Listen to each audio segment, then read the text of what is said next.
Hi friends, Donald Trump శాంక్షన్స్ను భారత ఇన్వెస్టర్లు ఎలా తిప్పికొట్టారు, అదేవిధంగా భారత్ ఫిలిప్పీన్స్ కలిసి సౌత్ చైనా సీలో ఎలాంటి ఆపరేషన్ నిర్వహించారు మరియు కెనడా ప్రైమ్ మినిస్టర్ ఏం అనౌన్స్ చేశారు మొదలైన కొన్ని అత్యంత కీలకమైన అంతర్జాతీయ స్థాయిలో జరుగుతున్న పరిణామాల గురించి ఈ వీడియోలో మాట్లాడుకోబోతున్నాం. ఈ వార్తలు మీరు సాధారణంగా మీడియా ఛానల్స్లో చూడలేరు, అందుకే ఈ వీడియోని చివరి వరకు తప్పకుండా చూడండి. నెంబర్ 1, అమెరికా యూటర్న్ మరియు డొనాల్డ్ ట్రంప్ ఘాటు వ్యాఖ్యలు.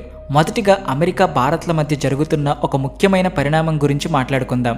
అమెరికా అధ్యక్షుడు డొనాల్డ్ ట్రంప్ ఇటీవల భారత్పై 25% టారిఫ్లు విధిస్తున్నట్టు ప్రకటించాడు. అంతేకాదు, పాకిస్తాన్తో కొత్త ట్రేడ్ ఒప్పందం కుదుర్చుకున్నారు. ఇది ఇక్కడితో ఆగలేదు. ట్రంప్ భారత ఆర్థిక వ్యవస్థని డెడ్ ఎకానమీ అని, అంటే పూర్తిగా కుప్పకూలిన ఆర్థిక వ్యవస్థ అని వ్యాఖ్యానించారు. భారత్లో మ్యానుఫ్యాక్చరింగ్ పూర్తిగా నాశనమైందని, ఆర్థిక వృద్ధి రేటు 0కి చేరుకుందని, మొత్తంగా భారత్ ఆర్థికంగా బతకలేని స్థితిలో ఉందని ఆయన చెప్పారు. కానీ ఈ వ్యాఖ్యలు పూర్తిగా అబద్ధం. భారత్ ప్రస్తుతం ప్రపంచంలో అత్యంత వేగంగా అభివృద్ధి చెందుతున్న ఆర్థిక వ్యవస్థల్లో ఒకటి. ఇలాంటి సవాళ్లు ఎదురైనా మన దేశం బలంగా నిలబడగలదని చరిత్ర చెబుతుంది. ఇక ట్రంప్ ఈ వ్యాఖ్యలు చేసిన తర్వాత భారత మార్కెట్ ఎలా స్పందించింది? ఈక్విటీ ఇన్వెస్టర్లు, విదేశీ పోర్ట్ఫోలియో ఇన్వెస్టర్లు, ఎఫ్పిఐలు ఈ వార్తను ఎలా తీసుకున్నారు అనే దాని గురించి మాట్లాడితే అందరూ భారత్ స్టాక్ మార్కెట్లో భారీ కుదుపు వస్తుంది, చరిత్రలోనే అతిపెద్ద పతనం నమోదవుతుంది, విదేశీ ఇన్వెస్టర్లు తమ డబ్బుని భారీగా ఉపసంహరించుకుంటారని అందరూ భావించారు. కానీ ఆశ్చర్యకరంగా నిఫ్టీలో కేవలం 90 పాయింట్లు, అంటే 0.37% మాత్రమే పతనం కనిపించింది. సెన్సెక్స్లో కూడా 0.34% తగ్గుదల మాత్రమే నమోదైంది. మరీ ముఖ్యంగా ఈ రెండు సూచీలు ట్రేడింగ్ ఓపెనింగ్తో పోలిస్తే క్లోజింగ్లో కాస్త పైకే వచ్చాయి. ఈ 0.3% పతనం అంటే మార్కెట్లో దాదాపు ఏమీ జరగనట్టే. ఇక్కడ గమనించాల్సిన విషయం ఏమిటంటే, ట్రంప్ గతంలో ఇతర దేశాలపై టారిఫ్లు విధించినప్పుడు ఆ దేశాల స్టాక్ మార్కెట్లు 8% నుంచి 20% వరకు కుప్పకూలాయి. కానీ భారత్పై 25% టారిఫ్లు ప్రకటించిన మన మార్కెట్ కేవలం 0.3% మాత్రమే తగ్గింది. ఇది మన భారత్ ఆర్థిక వ్యవస్థపై ఇన్వెస్టర్లకు ఉన్న అపారమైన నమ్మకాన్ని, భారత్ యొక్క ఆర్థిక బలాన్ని స్పష్టంగా చూపిస్తుంది. భారత్, అమెరికా ఈ వివాదాన్ని సామరస్యంగా పరిష్కరించుకుంటాయని, త్వరలోనే ఒక ట్రేడ్ ఒప్పందం కుదురుతుందని ఇన్వెస్టర్లు గట్టిగా నమ్ముతున్నారు. ఈ 0.3% పతనం కూడా ట్రేడింగ్ సెషన్ చివరి గంటలోనే జరిగింది. రోజంతా మార్కెట్ గ్రీన్ జోన్లోనే ఉంది, అంటే సానుకూలంగానే సాగింది. అయితే ట్రంప్ వ్యాఖ్యలు కేవలం టారిఫ్లకు సంబంధించినవి మాత్రమే కాదు. భారత్ను డెడ్ ఎకానమీ అనడం, పాకిస్తాన్ భారత్కు క్రూడ్ ఆయిల్ అమ్ముతుందని చెప్పడం, భారత ఆర్థిక వ్యవస్థ గురించి నేను పట్టించుకోవడం లేదు అనడం, ఇవన్నీ అవమానకరమే కాదు, భారత్కు ఒక సవాల్లా ఉన్నాయి. ఇలాంటి పరిస్థితుల్లో భారత ప్రభుత్వం ఎలాంటి చర్యలు తీసుకోవాలి, ట్రంప్ యొక్క ఈ వైఖరికి ఎలా స్పందించాలి? మీ అభిప్రాయాన్ని కామెంట్స్లో తప్పకుండా రాయండి. Number 2, Microsoft and Naira energy case. ఇప్పుడు మరో ముఖ్యమైన అప్డేట్ మైక్రోసాఫ్ట్కి సంబంధించినది. యూరోపియన్ యూనియన్ విధించిన ఆంక్షల నేపథ్యంలో జూలై 22న మైక్రోసాఫ్ట్ భారత ఆయిల్ కంపెనీ అయిన నైరా ఎనర్జీకి అందిస్తున్న సాఫ్ట్వేర్, ఐటీ సేవలను అకస్మాత్తుగా నిలిపివేసింది.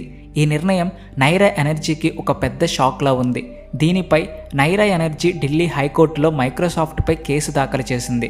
ఆశ్చర్యకరంగా కేసు దాఖలైన 24 గంటల్లోనే మైక్రోసాఫ్ట్ తన నిర్ణయాన్ని వెనక్కి తీసుకుంది. నైరా ఎనర్జీకి సాఫ్ట్వేర్ మరియు ఐటీ సేవలను తిరిగి పునరుద్ధరించనుంది. దాంతో నైరా ఎనర్జీ ఢిల్లీ హైకోర్టుకు కృతజ్ఞతలు తెలిపింది. మైక్రోసాఫ్ట్ మాత్రం తాము భారత్లోని అన్ని కస్టమర్లకు పూర్తిగా కట్టుబడి ఉన్నామని, యూరోపియన్ యూనియన్ ఆంక్షలపై యూరోపియన్ యూనియన్తో చర్చలు జరుపుతున్నామని ప్రకటించింది. నెంబర్ 3, మయన్మార్లో సైనిక పాలన ముగింపు. 2021లో మయన్మార్లో సైన్యం తిరుగుబాటు చేసి అత్యవసర సైనిక పాలన, ఎమర్జెన్సీ మిలిటరీ రూల్ విధించిన విషయం మనందరికీ తెలిసిందే. ఈ 4.5 సంవత్సరాల పాటు దేశంలో ప్రజాస్వామ్యం అణగారిపోయింది. ఇప్పుడు మయన్మార్ సైనిక జనరల్ మిన్ ఆంగ్ హ్లాయింగ్ ఒక సంచలన నిర్ణయం ప్రకటించారు. అత్యవసర సైనిక పాలనను ఎత్తివేస్తున్నామని, ఈ ఏడాది డిసెంబర్లో దేశంలో స్వేచ్ఛాయుత ఎన్నికలు నిర్వహిస్తామని చెప్పారు. రాజకీయ పార్టీలు, ఓటర్లు ఈ ఎన్నికలకు సిద్ధం కావాలని ఆయన పిలుపునిచ్చారు. ఈ నిర్ణయం వెనుక భారత ఒత్తిడి కూడా ఒక కారణమని తెలుస్తుంది. ఎందుకంటే భారత్ మయన్మార్ సైన్యంపై ప్రజాస్వామ్యాన్ని పునరుద్ధరించాలని నిరంతరం ఒత్తిడి చేస్తుంది. అంతేకాదు, డొనాల్డ్ ట్రంప్ అధికారంలోకి వచ్చిన తరువాత అమెరికా మయన్మార్లో సైన్యానికి వ్యతిరేకంగా పోరాడుతున్న తిరుగుబాటు గ్రూపులకు ఆయుధాలు, ఆర్థిక సహాయం అందించడం ప్రారంభించింది. ఈ ఒత్తిళ్ల నేపథ్యంలోనే మయన్మార్ సైన్యం ఈ నిర్ణయం తీసుకుంది. ఇప్పుడు అందరి దృష్టి ఒకటే, నోబెల్ శాంతి బహుమతి గ్రహీత ఆంగ్ సాన్ సూకీ మరియు ఇతర రాజకీయ నాయకులను సైన్యం ఎప్పుడు జైలు నుంచి విడుదల చేస్తుంది అని. ఈ ఎన్నికలు నిజంగా స్వేచ్ఛాయుతంగా జరుగుతాయా? ఇవన్నీ చూడాల్సిన విషయాలు. నెంబర్ 4, చినాబ్ నదిపై కొత్త డ్యామ్. ఇప్పుడు ఇండస్ వాటర్ ట్రీటీకి సంబంధించి ఒక పెద్ద అప్డేట్ గురించి మాట్లాడుకుందాం. భారత్ పాకిస్తాన్కు వెళ్లే నీటిని అడ్డుకోవడానికి, నీటి ప్రవాహాన్ని తగ్గించడానికి ఒక గట్టి నిర్ణయం తీసుకుంది. చినాబ్ నదిపై ఒక కొత్త డ్యామ్ నిర్మించేందుకు ప్రభుత్వం ఈ ప్రక్రియను మొదలుపెట్టింది. National hydro electric power corporation NHPC ఈ ప్రాజెక్టు కోసం టెండర్లను ఆహ్వానించింది. ఈ డ్యామ్ 1856 మెగావాట్ల విద్యుత్ ఉత్పత్తి చేయగల సామర్థ్యం కలిగి ఉంటుంది. జమ్మూ కాశ్మీర్లోని రాంబన్ జిల్లాలో ఈ డ్యామ్ నిర్మాణం జరగనుంది. టెండర్ ప్రక్రియ పూర్తిగా ఆన్లైన్లో జరుగుతుంది. కంపెనీలు సెప్టెంబర్ 10 వరకు తమ బిడ్లను సమర్పించవచ్చు. ఇండస్ వాటర్ ట్రీటీ ప్రకారం చినాబ్ నది నీరు పాకిస్తాన్కు వెళ్తుంది. అందుకే పాకిస్తాన్ ఈ డ్యామ్ నిర్మాణాన్ని నిరంతరం వ్యతిరేకిస్తుంది. కానీ భారత్ ఈ ప్రాజెక్టును వేగంగా ఫాస్ట్ ట్రాక్ మోడ్లో పూర్తి చేయాలని నిర్ణయించుకుంది. ఈ డ్యామ్ పూర్తయితే భారత్కు విద్యుత్ ఉత్పత్తితో పాటు పాకిస్తాన్కు వెళ్లే నీటిని నియంత్రించే అవకాశం కూడా లభిస్తుంది. ఇది భారత్కు వ్యూహాత్మకంగా చాలా ముఖ్యమైన అడుగు. Number 5, Bharat Philippines South China సీలో జాయింట్ పెట్రోలింగ్. ఇప్పుడు ఒక అత్యంత ఆసక్తికరమైన వ్యూహాత్మకమైన అప్డేట్. భారత్ ఫిలిప్పీన్లు కలిసి సౌత్ చైనా సీలో చైనాకు వ్యతిరేకంగా ఒక గట్టి సవాల్ విసిరాయి. ఒకప్పుడు చైనా ఇండియన్ ఓషన్లో తన నేవల్ వార్షిప్లను మోహరిస్తే మనం ఆందోళన చెందేవాళ్ళం. కానీ ఇప్పుడు మనం ఒక స్టెప్ ముందుకేశాం. భారత నావికాదళం, ఫిలిప్పీన్స్ నావికాదళం కలిసి సౌత్ చైనా సీలో తొలిసారిగా జాయింట్ పెట్రోలింగ్ చేయబోతున్నాయి. ఇది చైనాకు ఒక స్పష్టమైన బలమైన సందేశం. ఫిలిప్పీన్స్ అధ్యక్షుడు ఫెర్డినాండ్ మార్కోస్ జూనియర్ ఆగస్టు 4 నుంచి 8 వరకు 5 రోజుల పాటు భారత్లో పర్యటించనున్నారు. ఈ సమయంలోనే భారత్కు చెందిన 3 అత్యాధునిక వార్షిప్లు INS masoor, guided missile destroyer INS Kiltan, anti submarine warfare corvette INS శక్తి, ఫ్లీట్ ట్యాంకర్ ఫిలిప్పీన్స్కు చేరుకున్నాయి. ఈ జాయింట్ పెట్రోలింగ్ సౌత్ చైనా సీలోని ఆ వివాదాస్పద ప్రాంతంలో జరగనుంది. ఈ ప్రాంతాన్ని చైనా, ఫిలిప్పీన్స్ రెండు తమ అధికార పరిధిగా చెప్పుకుంటాయి. ఇంతవరకు భారత్ ఈ ప్రాంతంలో జాయింట్ పెట్రోలింగ్ చేయలేదు. కాబట్టి ఇది చైనాకు వ్యతిరేకంగా భారత్ తీసుకున్న ఒక పెద్ద ధైర్యమైన అడుగుగా చూడవచ్చు. ఈ జాయింట్ పెట్రోలింగ్ ద్వారా భారత్, ఫిలిప్పీన్స్ కలిసి చైనా యొక్క చట్టవిరుద్ధ క్లెయిమ్లను సవాల్ చేస్తున్నాయి. అంతేకాదు సౌత్ చైనా సీలో ఫ్రీడమ్ ఆఫ్ నావిగేషన్ను సమర్థిస్తున్నాయి. అంటే సముద్రం అందరికీ స్వేచ్ఛగా అందుబాటులో ఉండాలని, ఏ ఒక్క దేశం దానిపై ఆధిపత్యం చలాయించకూడదని స్పష్టం చేస్తున్నాయి. ఇంతకుముందు America, Australia, Japan, Canada, France వంటి దేశాలు ఫిలిప్పీన్స్తో కలిసి ఈ ప్రాంతంలో జాయింట్ పెట్రోలింగ్ చేశాయి. ఇప్పుడు భారత్ కూడా ఈ జాబితాలో చేరింది. ఇది భారత్ యొక్క నావికాదళ బలాన్ని, గ్లోబల్ స్టేజ్పై భారత్ యొక్క పెరుగుతున్న ప్రభావాన్ని చూపిస్తుంది.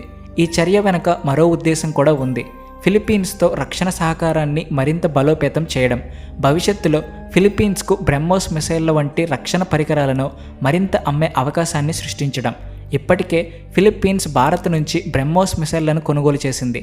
ఇలాంటి జాయింట్ ఆపరేషన్లు రెండు దేశాల మధ్య విశ్వాసాన్ని, సహకారాన్ని మరింత పెంచుతాయి. లడఖ్ గల్వాన్ సెక్టర్లో విషాదం. లడఖ్లోని గల్వాన్ సెక్టర్ నుంచి ఒక ఎత్తైన కొండపై నుంచి రాయి జారి భారత సైన్యం యొక్క స్కార్పియో కారుపై పడింది.